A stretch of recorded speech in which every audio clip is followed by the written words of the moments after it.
اور خرگوش۔ ایک گھنے جنگل میں ایک شیر رہا کرتا تھا۔ وہ تمام جنگل کا بادشاہ تھا، لیکن وہ بادشاہ جیسے پیش نہیں آتا تھا۔ ہر دن بے رحمی سے جنگل کے جانوروں کو کھا جایا کرتا تھا۔ شیر کے خوف سے جنگل کے جانور چھپ جایا کرتے تھے اور خود اپنی بھوک و پیاس کو مار کر سخت مشکلات سے دوچار ہونے لگے تھے۔ اس طرح کچھ دن بعد جنگل کے تمام جانور ایک مقام پر جمع ہوئے اور شیر کے شر سے محفوظ رہنے کے لیے سب مل کر رائے مشورہ کرنے لگے۔ سب نے اپنی اپنی بات رکھی اور آخر میں ایک گیدڑ نے کہا، میرا خیال ہے کہ ہم روز شیر کے ہاتھوں مرنے کے بجائے ہم خود ایک بار شیر کے پاس چلے جائیں۔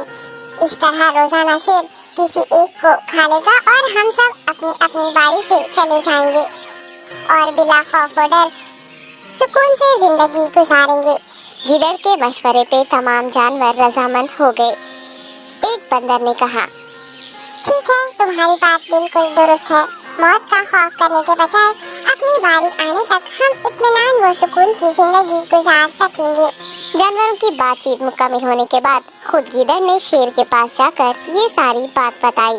گیدڑ کی باتیں سننے کے بعد شیر نے کہا، میں بادشاہ ہوں، اس لیے تم سب کی بات مان رہا ہوں، لیکن ایک بات غور سے سن لو۔ اگر کسی دن مجھے جانور ملنے میں تاخیر ہو جائے تو میں خاموش نہیں بیٹھوں گا اور دوبارہ تم سب پر حملہ کرنا شروع کروں گا۔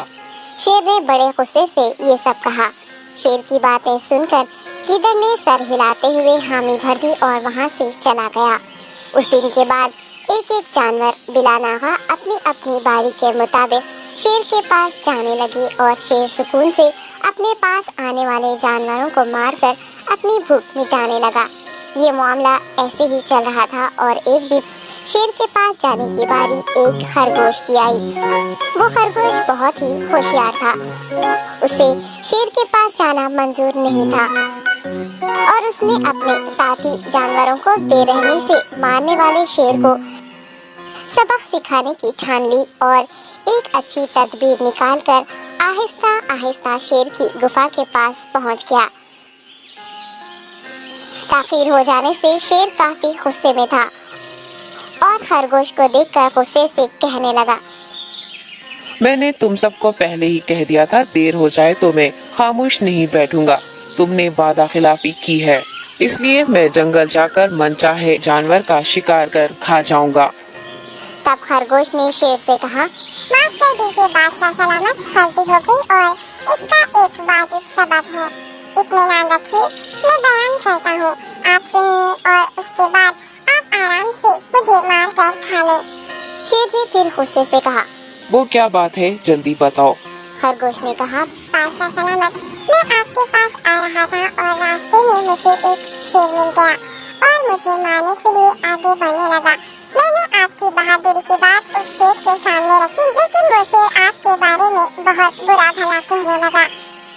یہ سن کر میں نے غصے سے کہا، تم ہمارے جنگل کے نہیں ہو، ہمارے بادشاہ کے بارے میں ایسی باتیں مت کہو۔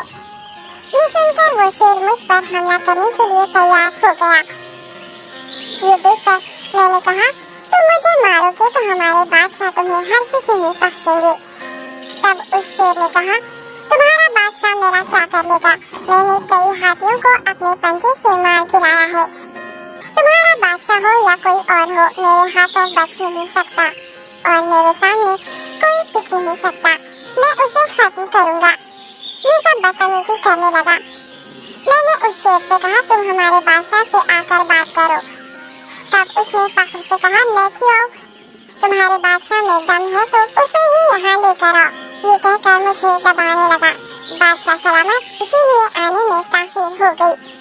یہ سنتے ہی شیر غصے سے کہنے لگا، چلو ابھی چلتے ہیں، اسے ختم کر دوں گا۔ یہ سننے کے بعد خرگوش نے شیر کو جنگل کے درمیان موجود ایک کنویں کے پاس لے گیا۔ خرگوش نے کہا، بادشاہ اس کے اندر دیکھیے، وہ وہاں آپ کا بے صبری سے انتظار کر رہا ہے، آپ اسے اچھا سبق سکھائیے۔ شیر غصے سے فوراً کنویں میں جھانکنے لگا اور زور سے دہاڑنے لگا۔ تب دوسری جانب سے بھی دوسرا شیر دہاڑتا ہوا محسوس ہونے لگا۔